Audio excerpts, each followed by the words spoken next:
മടിയിലിരുത്തി വിരലാൽ കുരിശു വരപ്പിച്ച സന്ധ്യകളും ഇളം മുട്ടിൽ കൈകൾ കൂപ്പി ഈശോയ്ക്കുമ്മ കൊടുത്തതും ഇന്നും എന്നോർമ്മയിൽ വീണ്ടും തെളിയുന്നു. തിരിച്ചു നടക്കാൻ കൊതിക്കുന്നു, തിരിച്ചു നടക്കാൻ കൊതിക്കുന്നു.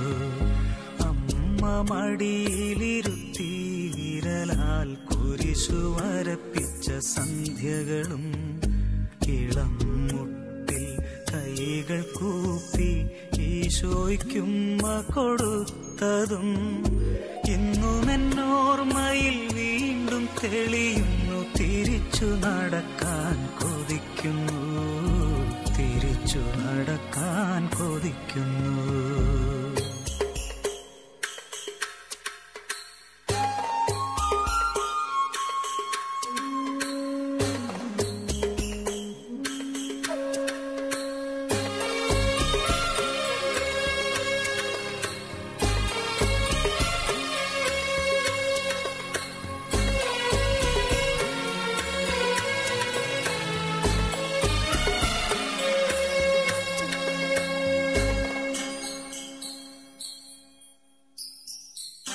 തൂവെള്ള വസ്ത്രവും മുടിയും ചാർത്തി പുലരിതൻ പൂക്കളും കൈകളിലേന്തി. തൂവെള്ള വസ്ത്രവും മുടിയും ചാർത്തി പുലരിതൻ പൂക്കളും കൈകളിലേന്തി അൾത്താര മുന്നിൽ കൈകുപ്പി നിന്ന് ആദ്യ കുർബാന തന്നോർമ്മകളും പച്ചകടാതെ മനസ്സിൽ നിറയുമ്പോൾ തിരിച്ചു നടക്കാൻ കൊതിക്കുന്നു, തിരിച്ചു നടക്കാൻ കൊതിക്കുന്നു.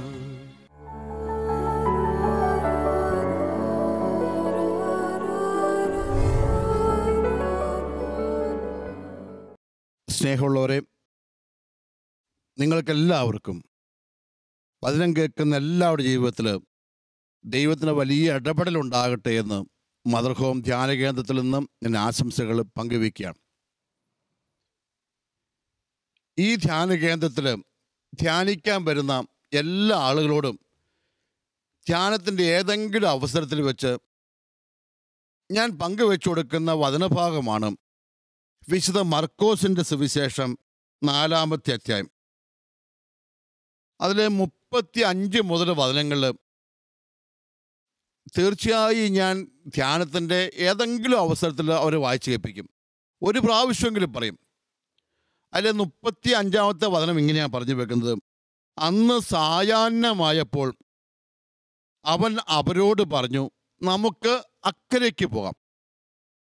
അന്ന് സായാഹ്നമായപ്പോൾ അവൻ അവരോട് പറഞ്ഞു, നമുക്ക് അക്കരയ്ക്ക് പോകാം. സായാഹ്നം എന്ന വാക്കിനെക്കുറിച്ച് ഞാൻ പറയും. എന്താണ് സായാഹ്നം എന്ന് പറഞ്ഞാൽ? സായാഹ്നം എന്ന് പറഞ്ഞാൽ പ്രകാശം കുറഞ്ഞു വരുന്ന നേരമെന്നർത്ഥം. നമ്മളൊരു ദിവസത്തെ പല വാക്കുകളിൽ വിളിക്കാറുണ്ട്. നേരം ഒരു 5 മണിയാകുമ്പോൾ പരിപരാ വെളുത്തെന്നൊക്കെ സാധാരണ ഗ്രാമത്തിൽ പറയാറുണ്ട്.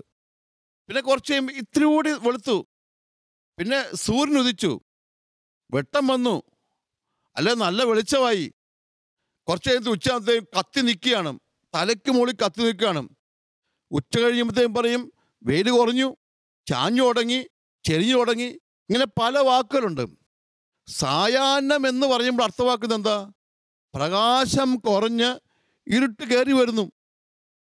ഇങ്ങനെ ഇരുട്ട് കയറി വരുമ്പോൾ എന്ത് ചെയ്യണമെന്നാണ് വചനം പഠിപ്പിച്ചത്. ആ വചനമാണ് ഞാൻ നിങ്ങളോട് പറയാൻ ഉദ്ദേശിച്ചത്. അന്ന് സായാഹ്നമായപ്പോൾ അവൻ അവരോട് പറഞ്ഞു, നമുക്ക് മറുകരയ്ക്ക് പോകാം. ഈ കരയിൽ നിന്ന് മറുകരയിലേക്ക് നമ്മൾ പോകണം. ഈ കര എന്ന് പറയുന്നത് നമ്മുടെ ചിന്തയുടെ, നമ്മുടെ പ്രവർത്തനങ്ങളുടെ ഒരവസ്ഥയാണ്. ഈ കരയിൽ നിന്ന് നമ്മൾ ഏത് കരയിലേക്ക് പോകണം? ദൈവത്തിൻ്റെ കരയിലേക്ക് പോകണം. അത് ദൈവികമായ ഒരു ചിന്തയുടെ തലത്തിലേക്ക് പോകണം. ധ്യാനം എന്ന് പറയുന്നത് അതാണ് പ്രിയപ്പെട്ടവരെ. നമ്മുടെ ചില പ്രശ്നങ്ങൾ തീർക്കാനും, നമ്മുടെ ചില അസ്വസ്ഥതകൾ പരിഹരിക്കാനും, നമ്മുടെ കടബാധകൾ തീർക്കാനും നമ്മുടേതായ വഴികളും തീരുമാനങ്ങളും നിശ്ചയങ്ങളും ഒക്കെ നമ്മൾ എടുക്കും. തീർച്ചയായും നല്ലതാണ്. പക്ഷേ അതുകൊണ്ട് പരിഹാരമാകുകയില്ല. ഇരുട്ട് കൂടിക്കൂടി വരിക, സൂര്യൻ മങ്ങി മങ്ങി വരിക. എന്ത് ചെയ്യണം? ആ കരയിൽ നിന്നും ദൈവത്തിൻ്റെ കരയിലേക്ക് വരണം. ഡിവൈൻ സ്പിയർ, ഒരു ദൈവ മേഖലയിലേക്ക് വരണം. ദൈവ മേഖലയിലേക്ക് വരുമ്പോഴാണ് പ്രശ്നങ്ങൾ തീരാൻ തുടങ്ങുന്നത്. ഞാൻ ചിലപ്പോഴും ചിന്തിക്കും, നമ്മുടെ ആളുകൾ പലപ്പോഴും നമ്മുടേതായ കുറേ തീരുമാനങ്ങളുടെ പ്രശ്നങ്ങൾ തീർക്കാൻ നോക്കുകയാണ്. അത് ചെയ്യുന്നു, ഇത് ചെയ്യുന്നു. മറിച്ച് എവിടെ വെച്ചാണ് ദൈവത്തിനും ഇടപെടലുണ്ടാകുക? ദൈവമേഖലയിൽ വെച്ചാണ്. കഴിഞ്ഞ ദിവസം ഒരമ്മയും കൊണ്ടൊരു മോൻ എൻ്റെ അടുത്ത് വന്നു. അച്ഛാ, അമ്മ ആകെ ക്ഷീണിച്ച് വരിക, ഭക്ഷണമൊന്നും കഴിക്കാൻ പറ്റുന്നില്ല. നല്ല വണ്ണം ഉണ്ടായിരുന്ന അമ്മച്ചിയാ, ഇതാ ക്ഷീണിച്ച് മെലിഞ്ഞൊരു വല്ലാത്ത അവസ്ഥയെത്തി. 60 വയസ്സായി. ഒരാശുപത്രിയിൽ കൊണ്ടുപോയി വയറിനെ കാണിച്ച്, ഡോക്ടറെ കാണിച്ച്, എന്തൊക്കെയോ മരുന്നും ഗുളിക കൊടുത്തു. കുറച്ച് കുറഞ്ഞ്, പിന്നെയും ക്ഷീണം. അത് കഴിയുമ്പോൾ അടുത്ത ആശുപത്രിയിൽ കൊണ്ടുപോയി. ആ ഡോക്ടർമാരെന്തോ ബ്രെയിൻ്റെ കുഴപ്പമാണെന്ന് പറഞ്ഞ് അങ്ങനെ കുറേ പരിശോധിച്ച് കുറേ മരുന്ന് കൊടുത്തു. അത് കഴിഞ്ഞിട്ട് 3-4 മാസം കഴിഞ്ഞ് പിന്നെയും അസുഖം. അടുത്ത ആശുപത്രിയിൽ കൊണ്ടുപോയി. അപ്പോഴൊരു ഹാർട്ട് പരിശോധിച്ചു. അപ്പോൾ ഹാർട്ടിന് എന്തോ വ്യത്യാസമുണ്ട്, കൊളസ്ട്രോൾ എന്തോ വ്യത്യാസമാണ്, BP കുറവാണ്, എന്തൊക്കെയോ പറഞ്ഞു. നമുക്കറിയാലോ, ഇന്ന് ഏതെങ്കിലും ആശുപത്രിയിൽ ചെന്നുപോയോ എന്തെങ്കിലും രോഗം നമ്മളെ കണ്ടുപിടിക്കും. ഈ ചേർത്തിയും കൊണ്ട് മോൻ 5-6 ആശുപത്രികൾ പോയി 2 വർഷമായി നടക്കുന്നു. ഇതെല്ലാം കഴിയുമ്പം അമ്മച്ചി ഇങ്ങനെ മെലിഞ്ഞു വന്ന് ക്ഷീണിച്ച് വന്ന് ആകെ അസ്വസ്ഥപ്പെട്ട്, അപ്പോഴാണ് ഈ അമ്മച്ചിയും കൊണ്ട് ആരോ സിസ്റ്റർമാർ അച്ഛന്മാരാ പറഞ്ഞു, പോയി ഒരു ധ്യാനം കൂടും. അങ്ങനെയാണ് ധ്യാനത്തിന് വന്നത്. ധ്യാനത്തിന് വന്നപ്പം ഈ സഹോദരി, പേര് ചിന്നമ്മ, ഞാൻ അടുത്ത് വിളിച്ച് ചോദിച്ചു, ചിന്നമ്മ എന്നാ ചിന്നമ്മ പ്രശ്നം? അതായത് 4 മക്കളുള്ള സ്ത്രീ, 3 പെമ്മക്കള്, ഇളയൊരു മോന്. ഭർത്താവ് മരിച്ചു പോയിട്ട് 25 വർഷമായി. ഭർത്താവ് മരിച്ചു പോയപ്പം ചെറിയ കൈക്കുഞ്ഞുങ്ങളാ. ഈ കുഞ്ഞുങ്ങളെയൊക്കെ വളർത്തിക്കൊണ്ട് വന്ന് പഠിപ്പിച്ച് നല്ല നിലയിലെത്തി. ഈ 3 പെമ്മക്കളെയും കെട്ടിച്ചു വിട്ട് പെറ്റേപ്പിച്ച് വിട്ട് അവർക്ക് എല്ലാ കാര്യം ചെയ്തു കൊടുത്ത് അമ്മ നന്നായി നോക്കി. ഇപ്പം ഇളയ മോനും കല്യാണം കഴിച്ചു. അവന് ഭാര്യ വന്നു, കൊച്ചായി. ഇപ്പം സ്ഥലമൊക്കെ, പഴയ വീടൊക്കെ മാറ്റി പുതിയ വീടൊക്കെ പണിതു. ഇങ്ങനെ സന്തോഷമായി നിൽക്കണ്ട ഈ നേരത്താണ് ഈ അമ്മച്ചി രോഗമായി മാറിക്കൊണ്ടിരിക്കുന്നത്. ഇതാ മോന് സങ്കടം. അച്ഛാ, അമ്മച്ചിക്കോ ടെൻഷൻ്റെയും കഷ്ടപ്പാടിൻ്റെയും ബുദ്ധിമുട്ടിൻ്റെയും കാലത്ത് അമ്മച്ചിക്ക് ഒരു രോഗമില്ല, ഒരാശുപത്രിയും പോയിട്ടില്ല, ഒരു മരുന്നും മേടിച്ചിട്ടില്ല. ഞാൻ ചോദിച്ചു, എന്താ പ്രശ്നം? ഇങ്ങനെ അടുത്ത് സ്നേഹപൂർവ്വം സംസാരിച്ച് വന്നപ്പോഴാണ് ഈ അമ്മച്ചിയുടെ മനസ്സിൽ വല്ലാത്ത ആകുലത ഈ ദിനങ്ങളിൽ കയറി തുടങ്ങി. ഈ ദിനങ്ങളിൽ ഈ അമ്മച്ചിയുടെ മനസ്സ് വല്ലാത്ത ആകുലത. എവിടെയോ ധ്യാനത്ത് പോയപ്പം കേട്ടു, ഏതോ പള്ളിപ്രസംഗത്തിൽ കേട്ടു, ഏതോ സിനിമയിൽ കണ്ടു, ഏതോ TV സീരിയലിൽ കണ്ടു. ഈ അമ്മച്ചിയുടെ മനസ്സിൽ ആകുലത കയറിയേക്കാണ്. കുറച്ച് കഴിഞ്ഞാൽ ഈ മകൻ എന്നെ ഇറക്കി വിടുവോ? ഈ സഹോദരി എൻ്റെ കൈ, 60 വയസ്സുള്ള ഈ സഹോദരി എൻ്റെ കൈ പിടിച്ച് ചോദിച്ചു, അച്ഛാ, മോനെങ്ങാനും എന്നെ വീട്ടിൽ നിന്ന് ഇറക്കി വിട്ടാ ഇവിടെ എന്നെ മധ്യസ്ഥ പ്രാർത്ഥനയിൽ കൂട്ടാവോ അച്ഛാന്ന് അവരോട് ചോദിച്ചു. മകനെങ്ങാനും എന്നെ ഇറക്കി വിട്ടാ ഞാൻ ഇങ്ങോട്ട് പോരട്ടെ അച്ഛാ, ഞാനിവിടെ മധ്യസ്ഥ പ്രാർത്ഥനയ്ക്ക് ഇരിക്കട്ടെ അച്ഛാ. ഞാൻ ചോദിച്ചു, എന്നാ മണ്ടത്ര പറയുന്നത്? ആരിറക്കി വിടാനാ? അങ്ങനെ ഇറക്കി വിടിയാല. മധ്യസ്ഥ പ്രാർത്ഥനയ്ക്ക് ഇരുത്തുവോ ഇരുത്താതിരിക്കുന്ന കാര്യമല്ല, അതിനെക്കുറിച്ചല്ല ചിന്തിക്കും. ഇങ്ങനെ ആരെങ്കിലും ഇറക്കി വിടുവോ? ഞാൻ ചോദിച്ചു, ഈ വീട് സ്ഥലം എല്ലാം ചിഹ്നം ഉണ്ടാക്കി വെച്ചതല്ലേ, മക്കൾക്ക് വേണ്ടി എല്ലാം അധ്വാനിച്ചുണ്ടാക്കിയല്ലേ, എല്ലാ കാര്യം ചെയ്തു വെച്ചാലും. ചിഹ്നം പറഞ്ഞു, ശരിയാ അച്ഛാ, പക്ഷെ അച്ഛാ, ഇപ്പോഴത്തെ കാലത്തൊക്കെ കുറേ കഴിയും മക്കളൊക്കെ അപ്പനും അമ്മയൊക്കെ ഇറക്കി വിടിയ വെച്ചാൽ എന്നെങ്ങനെ ഇറക്കി വിട്ടാൽ ഞാൻ എങ്ങോട്ട് പോകും അച്ഛാ? പെമ്മക്കളുടെ വീട്ടിൽ പോയി നിൽക്കാൻ പറ്റുമോ അച്ഛാ? പറ്റുകയില്ല. ആങ്ങളമാരോടൊന്നും വലിയ അടുപ്പമില്ല അച്ഛാ, മറ്റൊരാരും കുടുംബാംഗങ്ങളൊക്കെ കാര്യമായിട്ടില്ല അച്ഛാ. ഈ മോനാ ഉള്ളത്, ഇവനെ അച്ഛാ പ്രതീക്ഷ എടുക്കുന്നത്. പക്ഷെ ഇപ്പം ഇവൻ്റെ ഭാര്യ ഇവനായിട്ടൊക്കെ അടുപ്പവും പെരുമാറ്റവും അവളുടെ രീതി കാണുമ്പോൾ എനിക്ക് വല്ലാത്തൊരു ഉത്കണ്ഠ അച്ഛാ. അവൾ എന്നെ ഇറക്കി വിടുന്നു. ഇറക്കി വിട്ടാൽ ഞാൻ എങ്ങോട്ട് പോവച്ചാ? ഈ ഒരു ചിന്ത മനസ്സിൽ കയറി ഇങ്ങനെ അങ്ങ് ഭരിക്കുക. എന്നെ അവൾ ഇറക്കി വിടുവോ, എന്നെ ഇറക്കി വിടുവോ? അമിതമായി ഉത്കണ്ഠ. ഈ ഉത്കണ്ഠയാണ് അവിടെ ഇവിടെയൊക്കെ രോഗമായി മാറിയത്. അത് വയറുവേദനയായും ശ്വാസം മുട്ടായും അത് പ്രമേഹമായും കൊളസ്ട്രോളായും ഒക്കെ അങ്ങ് മാറി. ഓരോ ആശുപത്രിയിൽ പോയി ഓരോ ഡോക്ടർമാർ മരുന്ന് കൊടുക്കും, കുറച്ച് കുറയും, പിന്നെ അടുത്തതാവും. കാരണം ഉള്ളിലൂടെ കടന്നു പോകുന്നത് മെഡിക്കൽ മേഖലയിലെ രോഗാണുമല്ല, മറിച്ച് ആന്തരിക മേഖലയിലെ രോഗാണു. എന്താ? ഉത്കണ്ഠയാണ്, അമിതമായ ഉത്കണ്ഠയാണ്. ഈ ഉത്കണ്ഠ കാരണമാണ് ഈ രോഗം വന്നുകൊണ്ടിരിക്കുന്നത്. ഞാൻ പറഞ്ഞു, ഈ ഉത്കണ്ഠയും മനസ്സുണ്ടായ ആകുലതയും അരക്ഷിതാവസ്ഥയും മാറാൻ ഒരു മരുന്ന് കൊണ്ട് സാധിക്കില്ല. മറിച്ച് എന്താണ്? ദൈവത്തിൻ്റെ മരുന്ന് കഴിക്കണം. ദൈവത്തിൻ്റെ മരുന്ന് എന്താ? വചനം. ദൈവത്തിൻ്റെ മരുന്ന് എന്താ? കൂദാശകൾ. ഇത് സ്വീകരിക്കണം. അല്ലാതെ ആ ആശുപത്രിയിൽ ആ എക്സ്റേയും സ്കാനും ഈ MRI ടെസ്റ്റും ആ ടെസ്റ്റ് ഈ ടെസ്റ്റ് കൊണ്ടൊന്നും ഇത് കണ്ടുപിടിക്കപ്പെടുകയില്ല.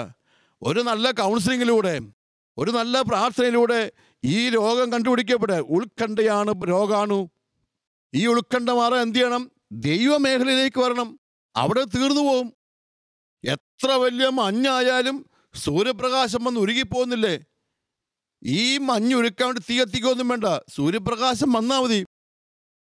ദൈവത്തിൻ്റെ പ്രകാശം, എഴുന്നേറ്റ് പ്രകാശിക്കുവാൻ യഹോവയുടെ പ്രകാശം വരുന്നുവെന്നൊക്കെ സങ്കീർത്തനത്തെ കുറിച്ച് വെച്ച ഈ പശ്ചാത്തലമാണ്. ദൈവപ്രകാശം വന്നു കഴിയുമ്പോൾ നിൻ്റെ ഉള്ളിലെ എല്ലാ ശൈത്യങ്ങളും ഉരുകിത്തീരുക. ഞാൻ ചോദിച്ചു, ഒരു ധ്യാനം കൂട്, ഒരാഴ്ച ധ്യാനം കൂടി, വേണേ ഒന്നും കൂടെ കൂട്. 2 ധ്യാനം കൂടി കഴിയുമ്പോൾ ഈ ചിഹ്നമാകെ ഫ്രഷായി, സന്തോഷവതിയായി, ഉഷാറായി മുന്നോട്ട് പോയി. ഇപ്പോൾ രോഗവും ഇല്ല, ക്ഷീണവും ഇല്ല.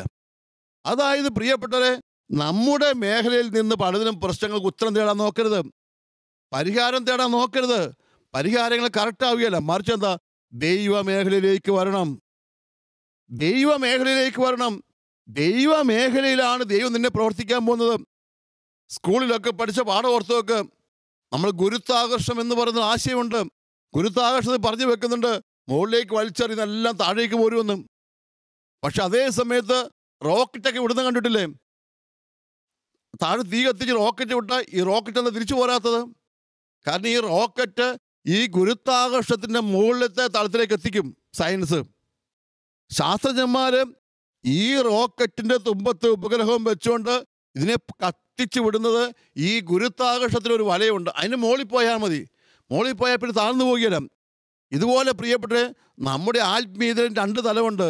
ഈ ഭൗതിക തലം, ആ തലത്തിൻ്റെ അകത്ത് എല്ലാം ഇങ്ങോട്ട് തന്നെ പോരുക, അതിന് മുകളിലേക്ക് വിടണം. അതാണ് ദൈവമേഖല. ആ ദൈവമേഖല എത്തിയാൽ പിന്നൊന്നും താഴ്ത്തു പോരുകയില്ല.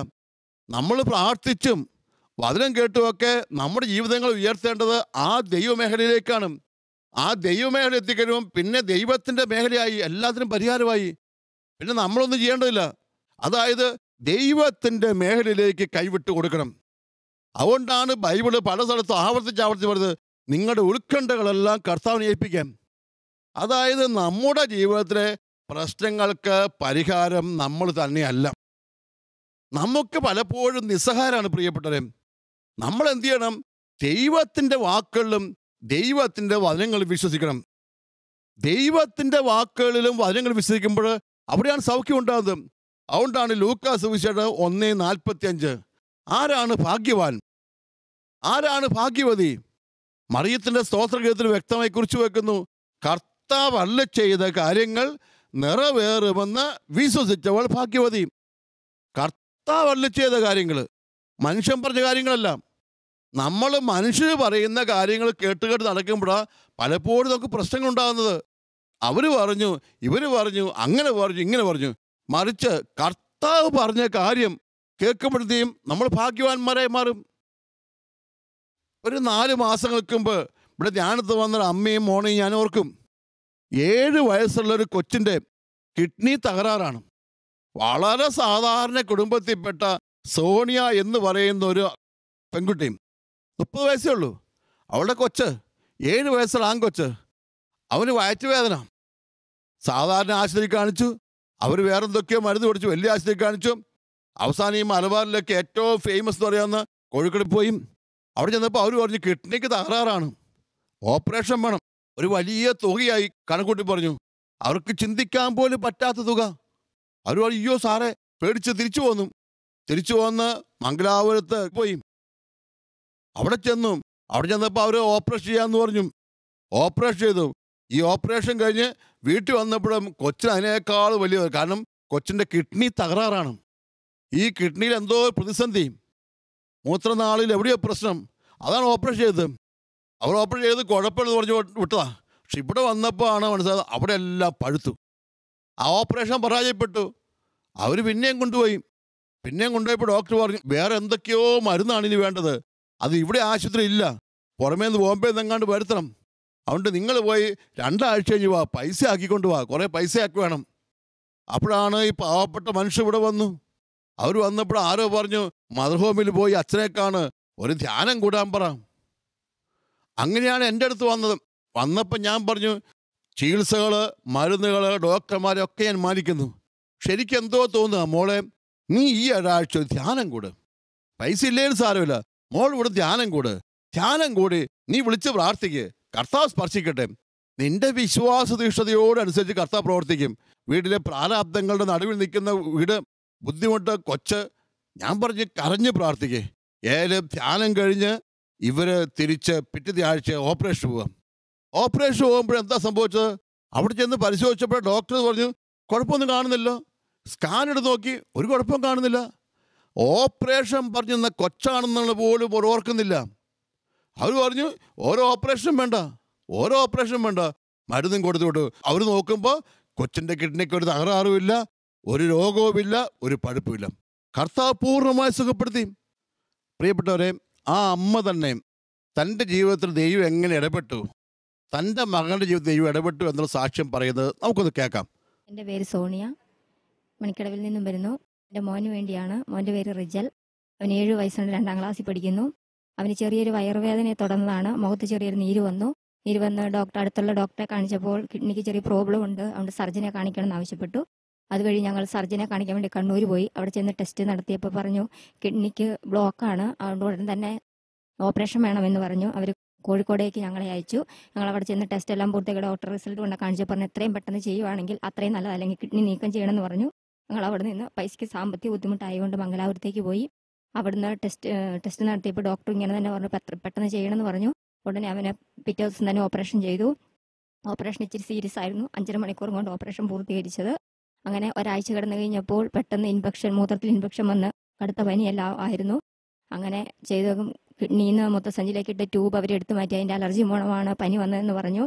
അങ്ങനെ ട്യൂബ് എടുത്ത് മാറ്റി കഴിഞ്ഞ് ഞങ്ങൾ പിന്നെ ഒരാഴ്ച കഴിയുമ്പം വീട്ടിൽ വന്ന് അടുത്ത ടെസ്റ്റിന് ഒരാഴ്ച കഴിഞ്ഞ് ചെന്നപ്പോൾ പറയുന്നു കൊച്ചിൻ്റെ കിഡ്നി മുഴുവൻ പഴുപ്പാണ്, അതുകൊണ്ട് എത്രയും പെട്ടെന്ന് മരുന്ന് ചെയ്യണം. അതിനുള്ള മരുന്ന് ഇന്ന് വരെ ഈ ഹോസ്പിറ്റലിൽ ചെയ്തിട്ടില്ല, ഒരു കുട്ടിക്ക് ഇങ്ങനെ ഒരു രോഗം വന്നിട്ടില്ല എന്ന് പറഞ്ഞു.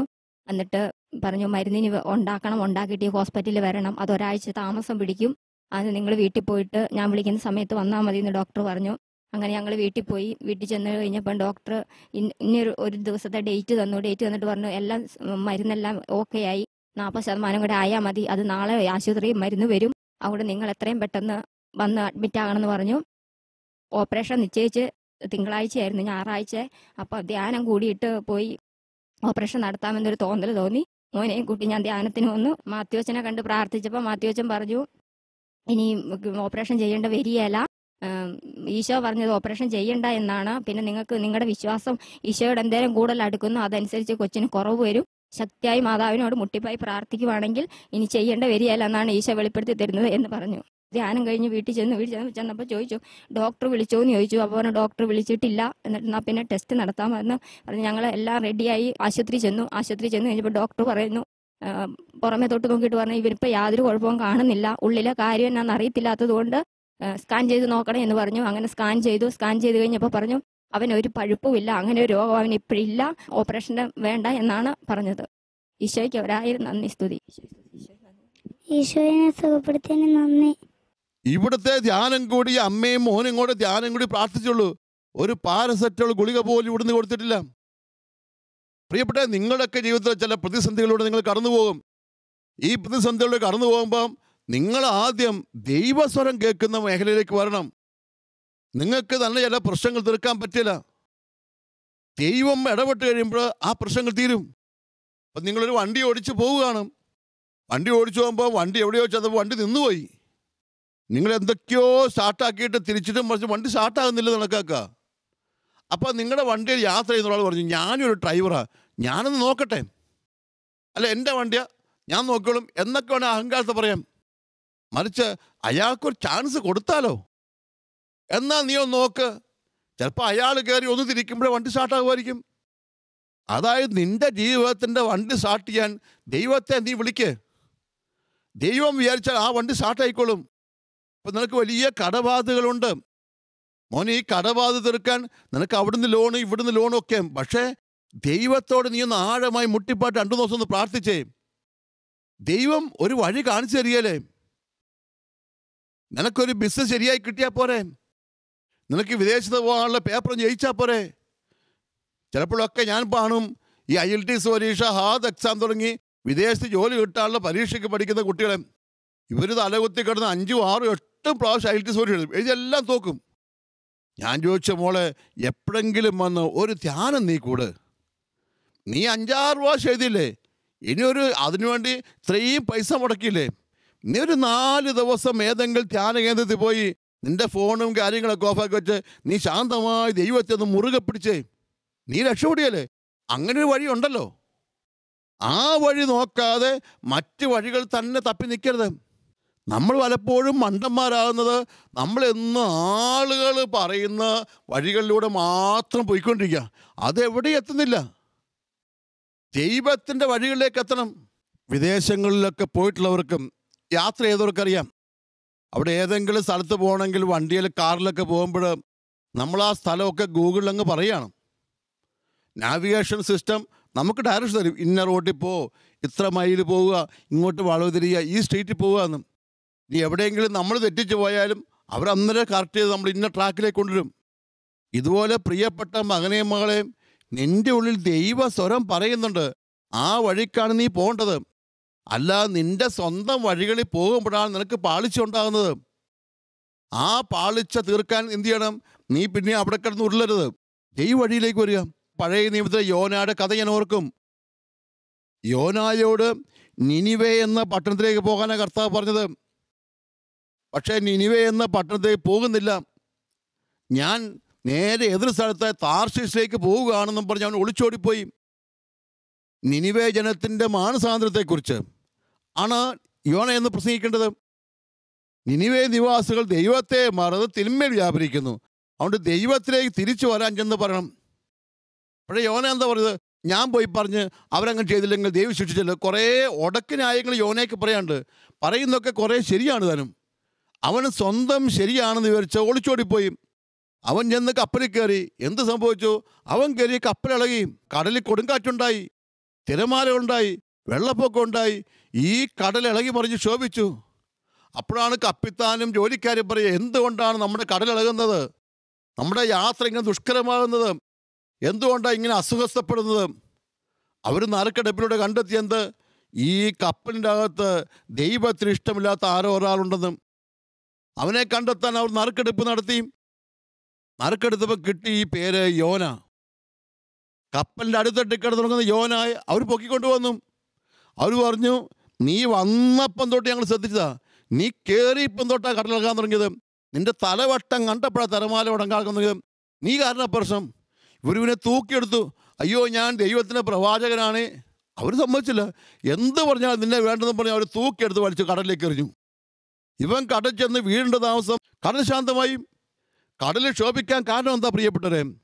ഇതിൻ്റെ അകത്ത് ദൈവേഷ്ടത്തിൽ നിന്നും ഒളിച്ചോടുന്ന ഒരു യോനായുണ്ട്. ദൈവത്തിൻ്റെ പദ്ധതിക്ക് വിരുദ്ധമായി നിൽക്കുന്ന യോനായുണ്ട്. സമൂഹത്തിൽ സംഭവിക്കുന്ന പല കൊടുങ്കാറ്റുകളുടെയും തിരമാലകളുടെയും പുറകിൽ എന്താ? ദൈവഹിതത്തിന് വിരുദ്ധമായി ഒളിച്ചോടിയ ഒരു യോനായുണ്ട്. അത് എൻ്റെ ജീവിതത്തിലാകാം, എൻ്റെ ഇടവകയിലാകാം. അതായത് ദൈവത്തിൻ്റെ ഹിതത്തിൽ നിന്ന് തിരിച്ചോടുന്നവരുണ്ട് എവിടെയോ. ദൈവം എന്താ ആഗ്രഹിച്ചത്? ദൈവത്തിന് 1-ാം സ്ഥാനം കൊടുക്കുന്ന ഒരു ആത്മീയത. ദൈവത്തിന് 1-ാം സ്ഥാനം കൊടുക്കാതെ പണവും വസ്തുവും സ്ഥലവും ഒക്കെ 1-ാം സ്ഥാനത്തേക്ക് കടന്നു വരുന്ന ഒരു ശൈലിയാകുമ്പം തീർച്ചയായും നമ്മൾ യോനായായിട്ട് രൂപാന്തരപ്പെടുക. യോനായ്ക്ക് തോന്നുകയാണ്, എനിക്കിങ്ങനെ പോകാം, എനിക്കങ്ങനെ ചെയ്യാം, എനിക്കങ്ങനെ ചെയ്യാം. ആര് ചോദിക്കാൻ? അഹങ്കാരം. ഭൗതിക സ്വത്തുക്കളുടെ പ്രണയമുള്ളൊരു യോന, ലൗകിക നേട്ടങ്ങളുടെ പുറകെ ഓടുന്ന യോന, സഹിക്കാൻ തയ്യാറാകാത്ത യോന. ഈ യോന എവിടെ ചെന്ന് കയറിയോ അവിടെ പ്രശ്നം. പല അസ്വസ്ഥതകളുടെയും കാരണം മനസ്സിൻ്റെ ആഴങ്ങളിൽ എനിക്കെല്ലാം അറിയാം, ഞാൻ ചെയ്തോളാം, എന്നെ ആരും പഠിപ്പിക്കേണ്ട എന്നൊക്കെ ചിന്തിക്കുന്ന ഒരു അഹങ്കാരത്തിൻ്റെ യോന കയറി വരുന്നുണ്ട്. എവിടെ എളിമപ്പെടാനും താഴാൻ തയ്യാറാകുന്നുവോ അവിടെ തിരമാലകൾ അടങ്ങി. നമ്മൾ അങ്ങനെ എളിമപ്പെടാനും താഴാൻ തയ്യാറായെങ്കിൽ നമ്മളൊക്കെ എടുത്തെറിയപ്പെടുന്ന കാലഘട്ടം ഉണ്ടാകും. ദൈവത്തിൻ്റെ ഹിതങ്ങളിൽ നിന്ന് മാറിപ്പോകരുത്. ഭൗതികമായ സ്വത്ത്, ഭൗതികമായ നേട്ടങ്ങൾ, ഭൗതികമായ തീരുമാനങ്ങളല്ല നമ്മൾ നയിക്കേണ്ടത്. ദൈവരാജ്യം എന്ന ചിന്ത നമ്മൾ കൊണ്ടുനടക്കണം. ദൈവത്തിൻ്റെ ഹിതത്തിന് ചേർന്നാണോ ഇത്? ദൈവത്തിൻ്റെ ഇഷ്ടത്തിന് ചേർന്നാണോ ഇത്? ഇത് ദൈവിക മനസ്സാണോ? ഞാൻ എടുക്കുന്ന ഓരോ തീരുമാനത്തിന് മുമ്പിലും ഈ ലോകത്തെ മുഴുവൻ രക്ഷിക്കുക എന്നുള്ള ദൈവ പദ്ധതിക്ക് ചേരുന്നതാണോ എന്നും കൂടി ഞാൻ ചിന്തിക്കണം. അങ്ങനെ ചിന്തിക്കുമ്പോൾ അറിയാം, ചില കാര്യങ്ങളൊക്കെ നമ്മൾ സ്വന്തം തീരുമാനങ്ങൾക്കനുസരിച്ച് പോയതാ പ്രശ്നം, സ്വന്തം ബുദ്ധിയിൽ ആശ്രയിച്ച് പോയതാ പ്രശ്നം, സ്വന്തം ഇഷ്ടം അനുസരിച്ച് പോയതാ പ്രശ്നം. അവിടെയാണ് പാളാൻ തുടങ്ങിയത്. അതുകൊണ്ട് പ്രിയപ്പെട്ട മകനെയും മകളെ, ഇത് എളുപ്പപ്പെടേണ്ട കാലഘട്ടമാണ്. ഏറ്റവും താഴ്മയോടെ നിൽക്കേണ്ട കാലഘട്ടമാണിത്. പറയണം, ദൈവമേ, നിൻ്റെ ഹിതങ്ങൾക്കായി ഞങ്ങൾ പുനരർപ്പണം ചെയ്യണം. ഞങ്ങൾ എൻ്റെ കരയിൽ നിന്ന് നിൻ്റെ കരയിലേക്ക് യാത്രയാണ്. സ്വന്തം നിശ്ചയങ്ങൾ, തീരുമാനങ്ങൾ, പ്രിയപ്പെട്ട, അത് ആർക്കും പാളിപ്പോകാം. പിശാച് നമ്മുടെ ചിന്താധാരകളിൽ കയറി നമുക്കിത് ശരിയാണെന്ന് നമ്മളെ തോന്നിപ്പിക്കാം. അവിടെ നമ്മളെടുക്കുന്നതൊക്കെ ശരിയാണെന്ന് വിചാരങ്ങൾ ചെയ്തു പോകും. അതുകൊണ്ട് ഈ ദിവസങ്ങളിൽ നമ്മുടെ തീരുമാനങ്ങളെയും നിശ്ചയങ്ങളെയൊക്കെ നമ്മൾ പുനഃപരിശോധിക്കണം. നമ്മൾ ഏത് കരയിലാണ് നിൽക്കുന്നത്? ദൈവത്തിൻ്റെ കരയിലാണോ നിൽക്കുന്നത്? നമ്മുടെ കരയിലാണോ നിൽക്കുന്നത്? നമ്മുടെ കരയിൽ നിന്ന് ദൈവത്തിൻ്റെ കരയിലേക്ക് യാത്രയാണ്. ഓരോ ആത്മീയ വളർച്ചയും ഇതാ. ഒരു ധ്യാന ശുശ്രൂഷയ്ക്ക് എന്താ സംഭവിക്കുന്നത്? ഈ ലോകത്തിൻ്റെ കരയിൽ നിൽക്കുന്ന ഫോണ്, ബിസിനസ്സൊക്കെ, ഇതെല്ലാം വെക്കാൻ പറയും ഞങ്ങൾ. ഫോൺ വിളിക്കരുത്, പുറത്ത് പോകരുത്, ആരും മിണ്ടരുത്. ആ കരയിൽ നിന്ന് മാറി ദൈവകര, നിശബ്ദതയുടെ, എളിമയുടെ, വിനയത്തിൻ്റെ ഒരു കരയിലേക്ക് എത്തുന്നു. അവിടെ എത്തിക്കഴിയുമ്പം നിൻ്റെ മുമ്പിൽ പ്രകാശം ഉദിച്ചു. അവിടെ എത്തിക്കഴിയുമ്പോൾ നിൻ്റെ പ്രശ്നം തീർന്നു. അതുകൊണ്ട് പ്രിയപ്പെട്ട മകനെയും മകളെയും, നിൻ്റെ ജീവിതത്തിലെ എല്ലാ പ്രശ്നങ്ങളെയും നീ ഒന്നും കൂടെ വ്യക്തമായി മാറുന്നു കാണണം. ഞാൻ എവിടെയാണ് നിൽക്കുന്നത്? ദൈവത്തിൻ്റെ മേഖലയിലേക്ക് പോകണം. ഈ രോഗം വരുവാണോ? ദൈവമേഖലയിലേക്ക് യാത്ര. നിനക്കൊരു സാമ്പത്തിക പ്രതിസന്ധിയാണോ? ദൈവമേഖലയെക്കുറിച്ച് കുറേ കൂടെ ആഴ്ത്തു പോവാ. നിനക്കൊരു ബുദ്ധിമുട്ട് പിടിച്ച കാലഘട്ടമാണോ? മക്കൾ അനുസരിക്കുന്നില്ലേ? നിൻ്റെ ഇടവകയെ പ്രശ്നമാണോ? നിൻ്റെ രൂപതയെ പ്രശ്നമാണോ? സഭയെ പ്രശ്നമാണോ? ശാന്തമായി ചിന്തിക്കണം. ഞാൻ എങ്ങോട്ടെങ്കിലും മാറണ നേരമായോ? എൻ്റെ കരയിൽ നിന്ന് തീർക്കാൻ നോക്കരുത്. ദൈവകര പ്രാർത്ഥനയുടെ, ഉപവാസത്തിൻ്റെ, എളിമയുടെ, പരിത്യാഗത്തിൻ്റെ കര. ഈ കരയിൽ നിൽക്കുമ്പോൾ വീണ്ടും കർത്താവിൻ്റെ വലിയ ഇടപെടലുണ്ടാകും. അതിനുവേണ്ടി ആഗ്രഹിക്കണം, പ്രാർത്ഥിക്കണം. കർത്താവായ ദൈവമേ, ഈ ജനത്തിന് വേണ്ടി, ഞങ്ങൾക്കെല്ലാവർക്കും വേണ്ടി, ഞങ്ങൾ കരുണയ്ക്ക് വേണ്ടി യാചിക്കുന്നു. ഇന്ന് ഞങ്ങൾ ആകുലപ്പെട്ടിരിക്കുന്ന എല്ലാ പ്രശ്നങ്ങൾക്കും പരിഹാരമാകണമേ എന്ന് പ്രാർത്ഥിക്കുന്നു. നിൻ്റെ കരയിലേക്ക് യാത്രയാകാൻ ഞങ്ങളെ നീ സഹായിക്കണമേ. ദൈവമായ കർത്താവേ, നീ ഞങ്ങൾക്ക് നൽകുന്ന എല്ലാ നന്മകളെയോട് ഞങ്ങൾ സ്തോത്രം ചെയ്ത് വാഴ്ത്തുന്നു. ഇന്ന് ഞങ്ങളുടെ വ്യക്തി ജീവിതങ്ങളിലേക്ക് അങ്ങയുടെ പുതിയ ഇടപെടലും ശക്തിയും ആശ്വാസം വർഷിക്കണമേ. യേശുക്രിസ്തുവിൻ്റെ നാമത്തിൽ പ്രാർത്ഥിക്കുന്നു, ഇപ്പോഴും എപ്പോഴും എന്നേക്കും. ആമേൻ.